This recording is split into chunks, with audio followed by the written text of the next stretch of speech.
오늘 하나님의 말씀 같이 보겠습니다. 마태복음 6장 9절에서 13절까지 우리가 너무나 친숙하게 알고 있는 말씀이죠. 마태복음 6장 9절에서 13절까지 우리 같이 한 목소리로 봉독해 올리겠습니다. 시작. 그러므로 너희는 이렇게 기도하라. 하늘에 계신 우리 아버지여, 이름이 거룩히 여김을 받으시오며 나라가 임하시오며 뜻이 하늘에서 이루어진 것 같이 땅에서도 이루어지이다. 오늘 우리에게 일용할 양식을 주시옵고 우리가 우리에게 죄질 자를 사하여 준 것 같이 우리 죄를 사하여 주시옵고 우리를 시험에 들게 하지 마시옵고 다만 악에서 구하시옵소서. 나라와 권세와 영광이 아버지께 영원히 있사옵나이다. 아멘. 오늘부터 몇 시간에 걸쳐서 주님께서 가르쳐 주신 참 중요한 우리 주기도문에 대해서 살피도록 하겠습니다. 이 기도는 우리가 모르는 분들이 없죠. 또 이 기도를 안 드리는 분도 없을 것입니다. 이 기도는 이 기도에 응답이 주어질 때까지, 이 기도가 성취될 때까지 계속해서 성도의 심령을 통해서 올려드려질 것입니다. 근데 우리가 한 가지 보아야 될 것은 무엇이냐면, 우리가 지금 현재 이 시간에 주기도문을 드리고 이 주기도문이 앞으로 미래의 성취가 될 터인데, 그 성취되는 모든 여정 중에 우리는 과연 무엇에 초점을 기울이면서 또 어떠한 마음의 태도를 가지고 이 주기도문을 드려야 할 것인가에 대한 아주 중요한 의미를 우리가 살펴야 되겠습니다. 우리가 이 기도가 성취될 때까지 명심해야 할 것은 무엇이냐면, 개인적으로 잘 되고 또 못 되는 그런 현실에 우리의 초점을 맞추기보다는 주기도의 응답이 잘 이루어지지 않고 있는 그런 우리의 현실에 초점을 기울이면, 그럼 우리의 관계와 우리의 인격을 포함한 모든 신앙의 그 요소들이 잘 성경적으로 바뀌어 가는데 도움이 될 것입니다. 오늘날과 같이 주기도문과 관계없는 삶이 팽배하면 부끄러운 기독교의 추락을 경험하게도 됩니다. 그래서 오늘 설교를 통해서는 우리가 추락한 오늘날 우리의 기독교의 현실, 그리고 그 원인이 무엇일까를 잠깐 살펴보고, 그리고 주기도문을 살펴야 되는 목적을 다시 한번 우리가 좀 생각해보고, 그리고 이 주기도가 우리에게 기대하는 것이 무엇인가, 우리 주기도가 우리의 삶에서 무엇을 요청하고 있는가, 그것을 살핌으로써 오늘 말씀을 드리도록 하겠습니다. 오늘날 이 시대의 기독교는 여러분들이 매스컴을 통해서도 너무나 잘 알듯이 좀 씁쓸한 그런 소식들이 많이 들리죠. 우리가 이제 연초에 2달 지났고 이제 3월달 맞았으니까 우리의 현실을 좀 더 냉철하게 봐야 하지 않나, 이런 생각이 듭니다. 연초부터 좀 씁쓸한 얘기 하시면은 마음이 좀 많이 우울해지실 것 같았는데 이제 그런 시간 다 지났죠. 정말 오늘날 우리가 교회를 보고 기독교의 현실을 보면 수습이 가능할까 하는 그런 생각이 들 정도로 많은 사람들이 등을 돌리고 있고 또 비판과 비난의 화살을 많이 쏘아대고 있는 것을 우리가 경험하고 있습니다. 어느 기독교 신문의 그 서베이 조사에 의하면 비기독교인 중에 기독교에 대해서 호감을 가지고 있는 비율이 10% 안 된다고 해요.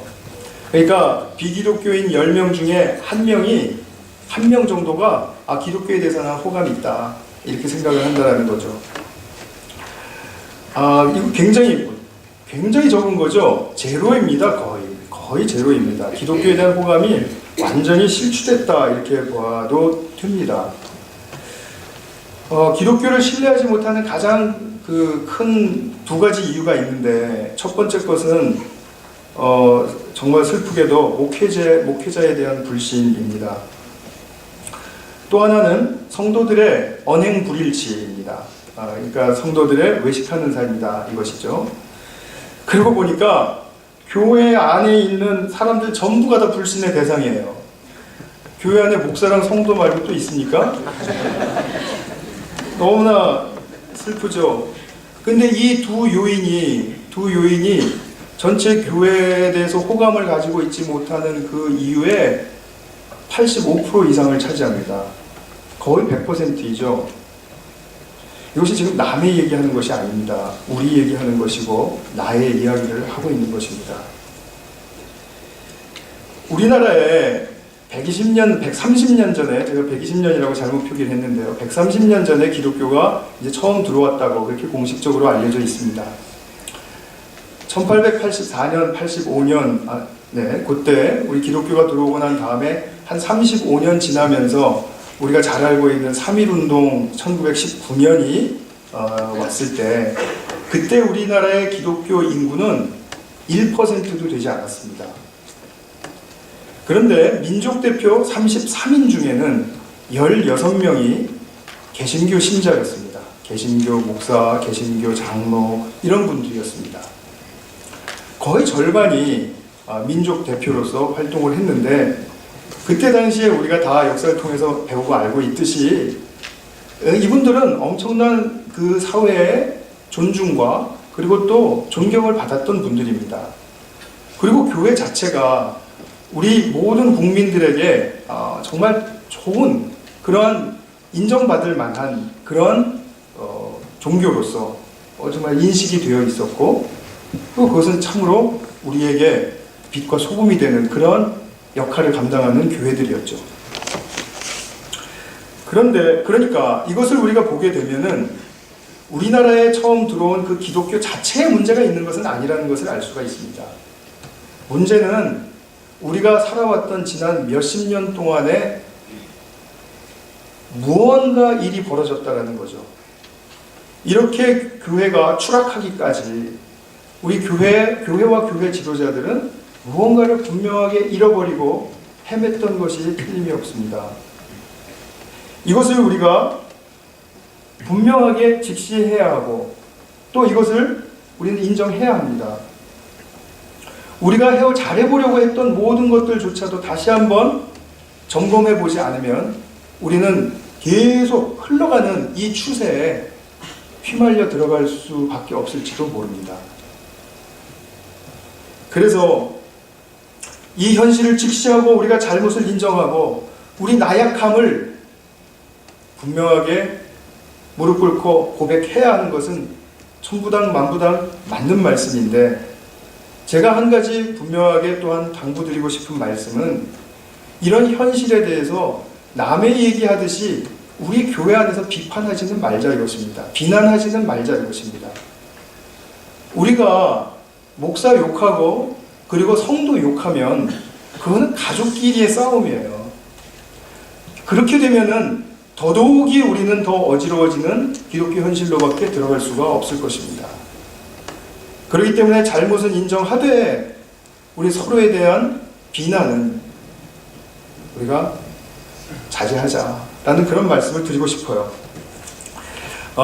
그래서 우리가 이런 공동 책임이라는 것에 대한 전 철저한 우리의 하나됨의 인식이 여기서 또 필요하다는 거죠.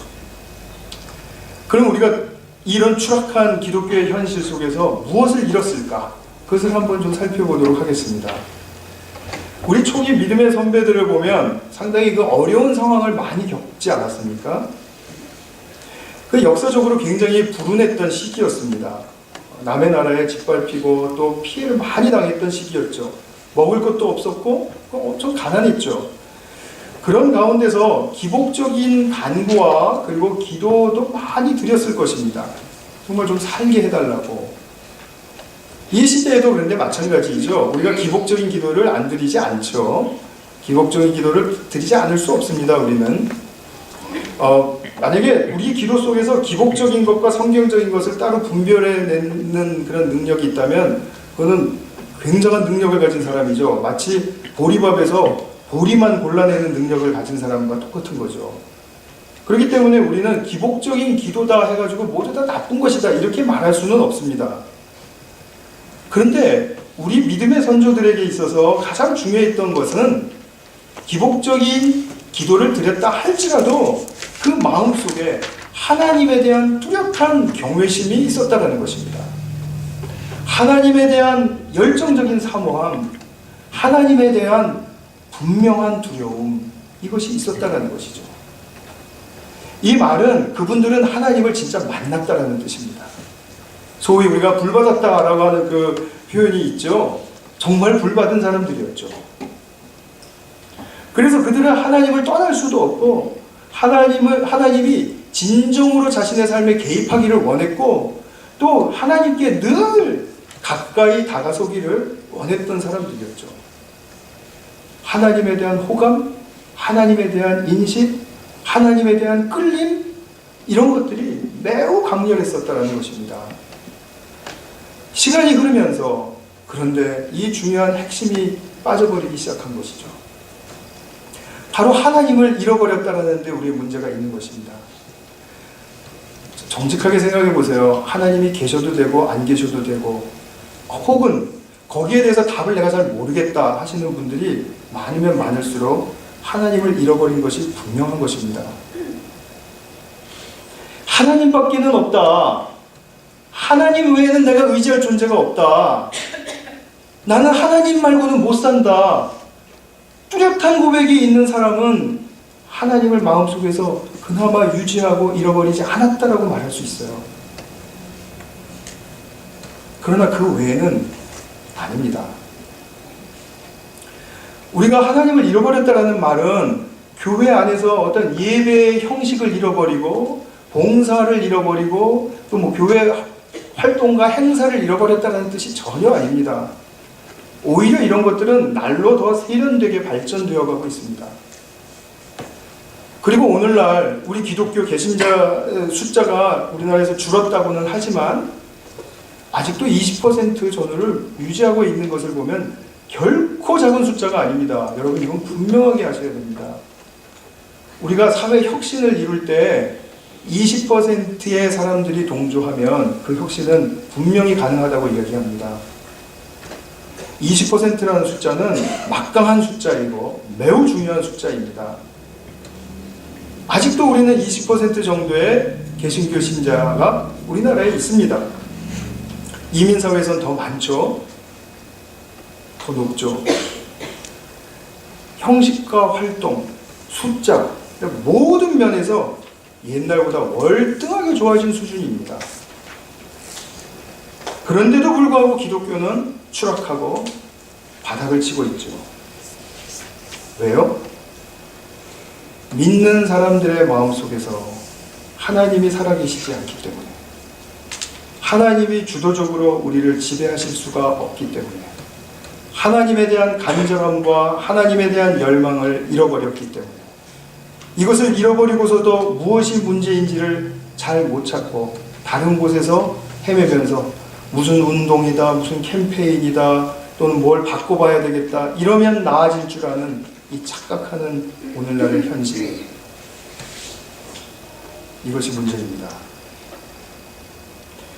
그리스도가, 하나님이 우리의 마음에서, 우리의 중심에서 살아계시지 못하는 것은 날이 갈수록 이 세대를 따라서 짙은 자기중심 속으로 같이 휘말려 들어가고 있기 때문입니다. 늘상 복음을 얘기할 때 우리는 인간의 자기중심성이 죄다, 자기중심성을 깨야 된다, 이런 말을 많이 하고 또 동의도 하지만 사실 우리의 삶의 현실은 얼마나 강렬하게 자기중심성의 조류 속에 빠져서 그것이 얼마나 잘못된 것인지를 보지 못하는 그런 현실 속에 있는지 모릅니다. 자주 제가 말씀드리는, 인용하는 말씀이지만 예레미야서 2장 13절의 말씀, 하나님께서 내 백성이 두 가지 악을 행했다고 하죠. 한 가지 악은 무엇입니까? 생수의 근원 되신 하나님을 떠난 것입니다. 하나님을 있다고는 하는데 하나님을 떠나고서도 하나님이 없어도 그냥 살만한 거, 그것이 바로 생수의 근원 되신 하나님을 떠난 것이죠. 또 하나는 스스로 저축하지도 못할 웅덩이를 파는 것이다, 이것이죠. 자기를 위해서.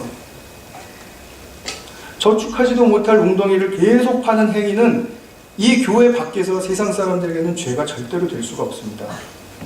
그러나 하나님을 믿는 자녀, 하나님의 백성이 내 스스로 채워야 할 웅덩이를 내 스스로 파고 있다라는 그것은 하나님을 무시하는 행위가 되기 때문에 그것은 하나님께 매우 섭섭한 일이 되는 것이고 죄가 되는 것입니다. 생수의 근원 대신 하나님을 떠난 것 맞죠? 이것을 관심을 가지고 한번 잘 생각을 해보세요. 정말 맞습니다. 우리의 모든 기독교의 현실을 보면 생수의 근원 대신 하나님 떠난 것 맞습니다.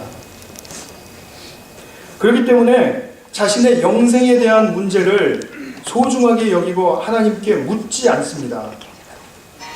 영생에 관한 문제 무엇이죠? 나의 삶의 본질은 무엇인가? 이 세계, 이 피조물의 근원은 무엇인가?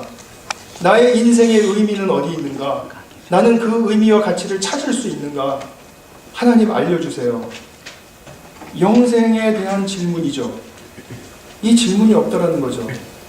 이 질문은 부차적인 것이고 나중에 해도 되는 것이고 나중에 은퇴한 다음에 시간 많아지면 하는 것이고 이렇게 생각들을 하고 있다는 거죠. 지금은 먹고 살 일이 바쁘니까 그래서 우리의 삶의 우선권이 흔들려져 있죠. 전복이 되어 있죠. 하나님에 대한 우선권이 아니라 그 하나님에 대한 우선권이라는 말씀을 잘 새겨서 들으셔야 됩니다. 이것은 결국 하나님 나라를 위한 것이고 하나님 나라 안에 들어온 우리 백성들, 우리까지도 위한 것이기 때문에 이것은 결국 우리의 궁극적인 행복과 궁극적인 하나님 나라의 복락에 관계된 것입니다. 말하자면 우리의 정말 분명하고도 영원하고도 그리고 풍성한 하나님의 무한하신 축복 가운데 우리가 들어가게 되는 것을 말하는 것인데 이것을 묻지 않는다는 거죠. 근시안적으로 내가 해야 될 것만, 내 일만 생각이 나는 것이죠. 그리고 내가 부족한 것만 보이는 것이죠. 그래서 그것만 채우면은 내가 잠시라도 하나님의 은혜를 입고 잘 살고 있는 것 같은 그런 착각이 드는 것이죠. 영생을 전하는 사역자들조차도 이 함정에 빠질 수 있습니다. 말로도 얼마든지 가능하거든요. 말로는. 그래서 저도 이 함정에 빠질 수 있어요. 여러분 저를 위해서 기도해 주셔야 됩니다. 얼마나 진정성 있게 들릴 수 있도록 포장할 수 있는가? 우리 이거 분명히 존재할 수 있습니다. 그렇기 때문에 이러한 위험하고도 정말 벼랑 끝에 서 있는 것 같은 이러한 현실 속에서, 영적인 현실 속에서 우리는 주기도문을 왜 다시 보아야 하는가? 그 이유를 좀 설명을 드리겠습니다. 한번 생각해 보세요. 오늘 주기도문의 내용은 다 아시지 않습니까?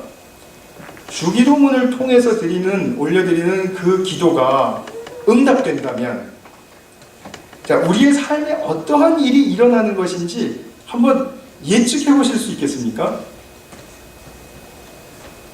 상상하실 수 있습니까? 하실 수 있어야죠. 그것이 우리의 크리스찬들의 특권이지 않습니까? 마음에 눈을 뜨고 힘을 다해서 우리가 생각하려고 할 때 하나님 말씀은 우리에게 그것을 분명히 가르쳐 주시죠. 그 부분을 이제 제가 뒤에서 조금 더 설명을 드리도록 하겠습니다. 굉장한 일이 일어나는 것입니다. 주기도문의 성취라는 것은 굉장한 일입니다.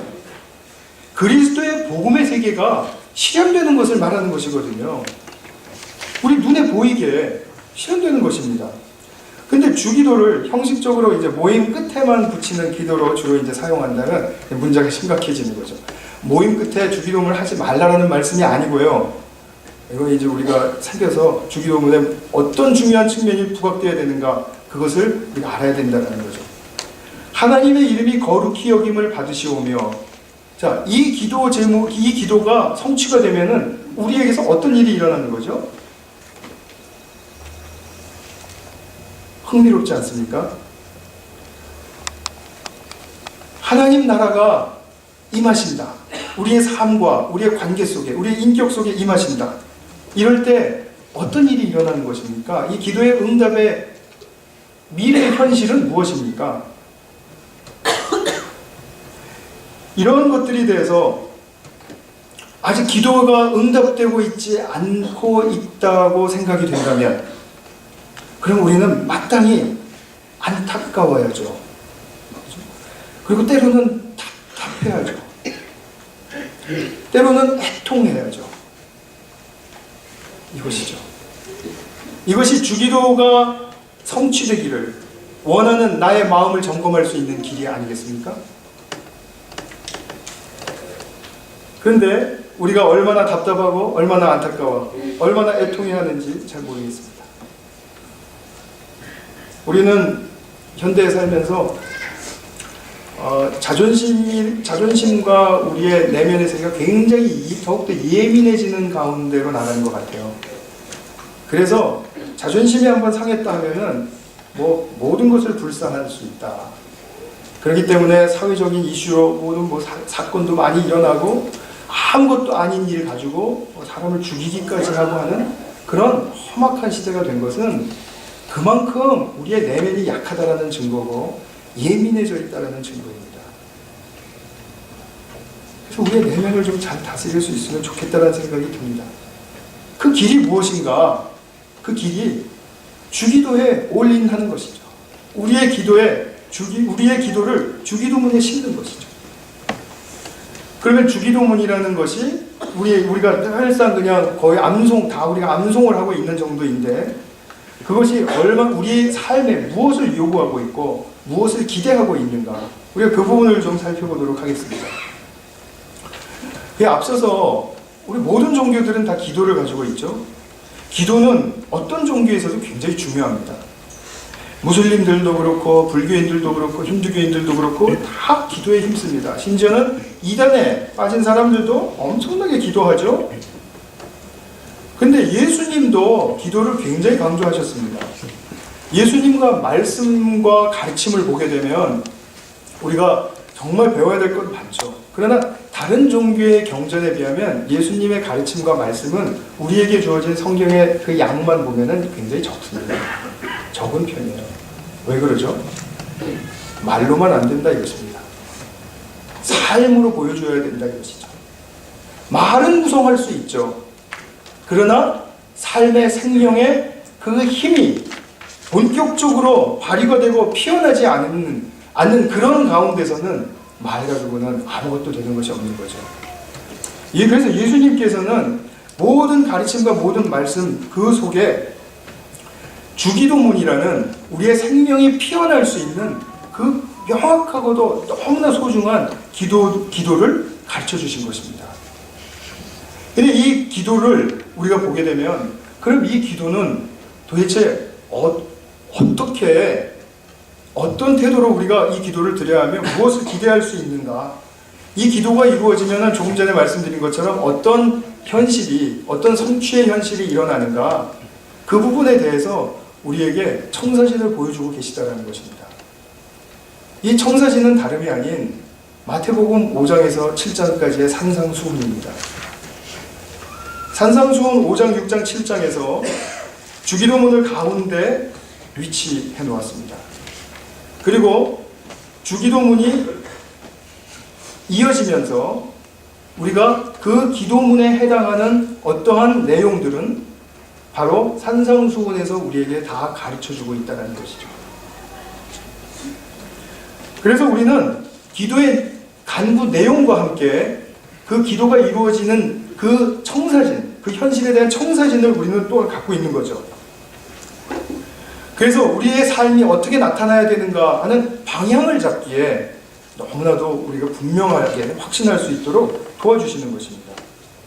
그래서 주기도문을 우리가 공부할 때는 두 부류로 나눠집니다. 오늘 이제 우리 스크린에도 나오겠지만, 하나님을 위한 청원, 그다음에 또 우리를 위한 청원, 이렇게 나누어질 수 있는데, 누구를 위한 청원이라기보다도 이 모든 청원은 산상수훈의 가르침과 직결되어 있다. 이것을 우리가 이제 보시게 됩니다. 하나님을 위한 청원에서 첫 번째로 어떻게 아버지의 이름이 거룩히 여김을 받으실 수 있습니까? 이것은 천국 백성들이 무엇의 우선권을 가지고 있는가에 관한 문제입니다. 과연 천국 백성들이 하나님에 대한 우선권을 실행하고 있는가? 아니면 나의 인생에 대한 우선권을 실행하고 있는가?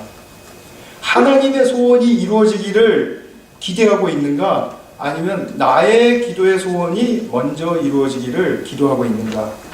기대하고 있는가? 그것이죠. 하나님의 천국 백성들이 삶의 바른 우선권을 확보하고 그 우선권 위에 자신의 삶을, 자신의 인생을 살아가는 것은 바로 팔복을 누리는 사람들의 삶처럼 나타납니다. 팔복을 누리는 사람들 누구였습니까? 심령이 가난한 자들, 애통한 자들, 온유한 자, 또 의에 줄이고 목마른 자, 화평케 하는 자, 긍휼히 여기는 자, 기타 등등. 그죠? 천국 백성은 삶의 이러한 특징들을 가지고 있고 이러한 특징적인 삶을 살아갈 때 하나님의 이름이 나의 삶을 통해서 거룩히 여김을 받는다라는 것이고 그 거룩한 이름이 나를 통해서 드러난다라는 것입니다. 이런 표현의 주인공들, 바로 이들이 하나님의 이름을 거룩하게 하는 삶을 사는 것입니다. 두 번째, 나라가 임하시오며 그분의 나라가 임하는 것은 어떻게 임할까요? 그것은 팔복 그 다음의 본문 5장 13절부터 16절까지에 해당하는 자, 너희는 세상의 빛이요 너희는 세상의 소금이다. 말하자면 세상의 빛되고 소금된 삶을 통해서 하나님 나라는 임하고 그 구체적으로 그 임한 하나님의 나라가 구현되는 것이다. 성도의 삶에 하나님이 임하는 길을 우리에게, 하나님 나라가 임하는 길을 우리에게 알려주셨죠. 세 번째, 뜻이 하늘에서 이루어진 것 같이 땅에서도 이루어집니다. 이 기도의 응답은 어떤 모습으로 성취될까요? 그것은 그 빛과 소금의 그 가르침을 주시고 난 다음 본문 옛사람은 서기관과 바리새인보다 더 큰 의의를 지닌 천국 백성들을 통해서 드러난다. 이루어진다. 이것이죠. 하나님의 뜻이 어떻게 땅에서 이루어집니까? 서기관과 바리새인들보다 더 큰 의의를 지닌 천국 백성들에 의해서 이루어진다. 자, 그럼 그 내용은 무엇이죠? 옛날 사람들은 살인하지 말라. 그러면 그 사람의 생명만을 죽이지 않으면은 그 법을 지킨 것으로 오케이였지만, 근데 예수님 말씀은 그게 아니죠. 형제에 대해서 라가, 이 바보야, 아니면 이 하찮은 놈아, 아니면은 아이고 머저리 한심한, 이렇게 말을 하는 사람의 삶을 통해서는 하나님의 뜻이 이 땅에서 이루어지지 않는다라는 거죠. 그것이 이루어지지 않는다라는 것을 본인만 모르죠. 왜냐하면 자기는 너무 옳아서 형제를 바보라고 했으니까. 자기의 옳음 속에는 하나님의 뜻이 이루어질 수가 없습니다. 그런 내용들인 것이죠. 그래서 기타 등등 여러 그런 비슷한 말씀을 많이 하셨죠. 그리고 구제는 바리새인들처럼 하는 게 아니라 은밀하게 하는 것이다. 그리고 금식은 외식으로 하는 것이 아니다. 아니, 밖에서 사 먹지 말라라는 사 먹으라는 그런 뜻이 아니고, 금식은 외형적으로만 하는 것이 아니다. 보이려고 하는 것이 아니다. 이렇게 말씀해 주셨죠. 그래서 뜻이 이 땅에 이루어지는 그 길을 5장 21절에서부터 6장 18절까지 다소 길게 서술해 주셨습니다. 그리고 그 가운데 주기도문이 있죠. 주기도문이 있습니다. 자, 네 번째, 우리를 향한 청원의 첫 번째 기도 제목이 되는데, 일용할 양식을 주시옵고. 일용할 양식에 대해서 명백한 말씀이죠. 명백한, 우리가 어떻게 일용할 양식을 구할 수 있습니까? 얻을 수 있습니까? 다 아시면서도 이렇게 질문을 던지면 대답을 못 하십니다. 왜냐하면 이 연결이 되어 있지 않기 때문입니다. 어떻게 일용할 양식을 얻으십니까? 먼저 그의 나라와 그의 의를 구함으로써 더해지는 것이 일용할 양식이죠. 맞습니까? 그래서 예수님께서는 우리의 일용할 양식을 달라고 하는 그 기도의 주석으로서는 먼저 그의 나라와 의를 구해라. 그리고 공중에 나는 새를 보고 들에 핀 꽃을 봐라. 누가 먹이고 누가 입히시는가 생각해 보라는 것이죠. 다섯 번째, 죄사함에 관한 문제에 대해서는 7장 1절 이하에 12절까지 비판하고 정죄하는 자는 자기 눈의 티를 먼저 보아야 합니다. 죄송합니다. 자기 눈의 들보를 먼저 보아야 한다. 이렇게 말씀하셨죠. 비판하고 정죄하는 일은 바리새인이나 형식적인 종교인들이 하는 것이죠. 우리가 그 사람들 따라가려면 우리도 비판하고 정죄하면 되는데 우리는 그렇게 하도록 허락되어 있지 않습니다. 그래서 먼저 형제의 죄를 사하여 주기 위해서는 먼저 나의 눈에 들보를 보아야 한다. 그 들보에 내가 걸리지 않으면 그러면은 우리 티는 기가 막히게 찾을 수가 있거든요. 그리고 여섯 번째, 시험에 들지 말게 하시오며. 자, 시험에 어떤 것이 시험에 드는 것이라고 말씀해 주시냐 하면은 넓은 길을 따라서 가는 것. 넓은 문으로 같이 뭉쳐서 들어가는 것. 이것이 시험입니다. 그렇죠? 시험에 들지 말게 하시오면은 넓은 길로 가지 말게 하시오며 넓은 문으로 같이 들어가지 말게 하시오며.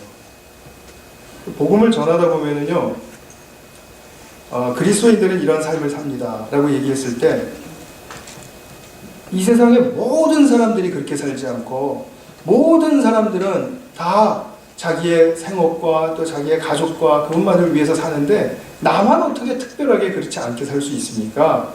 하고 완강하게 대항하는 분들이 꽤 많습니다. 속내를 들어보면 그 얘기예요. 왜 우리가 넓은 길로 가면 안 됩니까? 왜 우리가 넓은 문으로 다들 들어가는데 글로 같이 들어가면 안 됩니까? 그런다고요. 그러니까 그 부분은 우리가 예수님의 말씀이 바로 서 있지 않으면은 참 시험에서 헤어나오기가 쉽지가 않습니다. 또 한 가지는 시험에 드는 길은 거짓 선지자들의 말을 듣는 것입니다. 기복신앙, 제가 아까 기복기도도 말씀을 드렸지만 그것만을 너무 강조하는 그런 번영신학이라든지 이런 것들에 귀를 기울이시면 안 되는 것이죠. 죄송한 말씀이지만 축복의 삼박자 그게 다 우리를 위한 것이면 그거는 아닌 것이죠. 분명하게 알 수 있는데도 불구하고 다들 그 기도하니까 나도 그 기도해야 되겠습니다 이렇게 하셔야 되겠습니까? 그런 거 아니라는 것이죠. 그렇다고 해서 축복의 삼박자 가르쳐주신 분들이 거짓 선지자다 이런 뜻은 아닙니다. 또 괜히 또 확대하셔가지고 비약하시고 이렇게 해서 악소문을 내시지 않기 바랍니다. 자, 우리 주님께서 지금 가르쳐주신 부분들을 제가 산상수훈에 연결시켜서 지금 쭉 말씀을 드렸습니다. 이 주기도문을 드리는 사람은, 그리고 이 주기도문이 이루어지기를 기대하는 사람은 바로 반석 위에 집이 세워지는 사람과 같은 것이죠. 이 기도가 응답되면은 우리의 삶에 이러한 현실이 펼쳐진다. 그죠? 얼마나 흥분할 수 있는 예수님의 가르침이십니까? 정말 우리가 이제 이 부분들을 앞으로 매주 이제 조금씩 이제 같이 열어가도록 하겠습니다. 깊은 영혼의 눈이 열리기를 기도하시고 또 정말 이 주기도문의 청원들을 다시 한번 곱씹으시면서 하나님께 올려드리시기 바랍니다. 설교를 맺겠습니다. 자신이 진정한 기독교인으로서 복음을 들었고 복음의 진수를 누리는 그런 하늘로부터 초청된 삶, 그것을 내가 살고 싶다면 반드시 점검해야 할 것 중에 하나가 주님이 가르쳐 주신 이 주기도가 내 삶에서 응답되고 있는가, 응답되기를 진실로 원하는가, 거기에 있습니다. 이 기도가 이루어지도록 나의 삶의 초점과 방향이 다시 세워져야 한다면 기꺼이 그렇게 하셔야만 하는 것이고, 기꺼이 세우기 위해서 내 몸부림이 필요하다면 밤잠을 설치고라도 몸부림을 하셔야 하는 것입니다. 세상 사람들은 이런 거 가지고 몸부림하는 것을 한심하게 생각할지 모릅니다. 그러나 우리에게는 너무나 중차대한 문제입니다. 나의 개인적인 소원의 기도를 드리면서 하나님이 어떻게 들어주시는지가 신앙의 중심에 있기보다는 진정으로 주님이 가르쳐 주신 기도가 올려지고 응답되기를 원하는, 그것이 바로 우리의 신앙의 중심에 있어야만 한다는 것이죠. 하나님의 소원이, 하나님께서 뜻하신 바가 우리의 삶을 통해서 어떻게 이루어지는가, 매우 중요한 문제입니다. 내가 원하는 나의 삶이 이루어지는 게 문제가 아니고요, 하나님이 내게 원하시는 삶이 내게서 이루어지는 것이 문제라니까요. 근데 이것을 중심적인 신앙으로 다 확고히 가지고 계실 때, 사업상 비밀인데요, 모든 것을 얻으신 것입니다. 모든 것을. 내 개인적인 기도가 이루어지는 그 수준보다도 훨씬 더 행복한 수준, 훨씬 더 하나님 나라의 복락이 풍성한 수준, 바로 그것을 누리는 길이라는 것입니다. 영원히. 이것에 대한 우리의 간절함과 사모함과 또 우리가 또 성령을 찾고 구하고 두드리는 우리의 내면의 이 열정이, 거룩한 욕구가 저와 여기 계신 우리 모든 분들에게 충만하시기를 바랍니다. 우리 앞으로의 주기도문 강해를 기대하면서 하나님께 간구하도록 하겠습니다.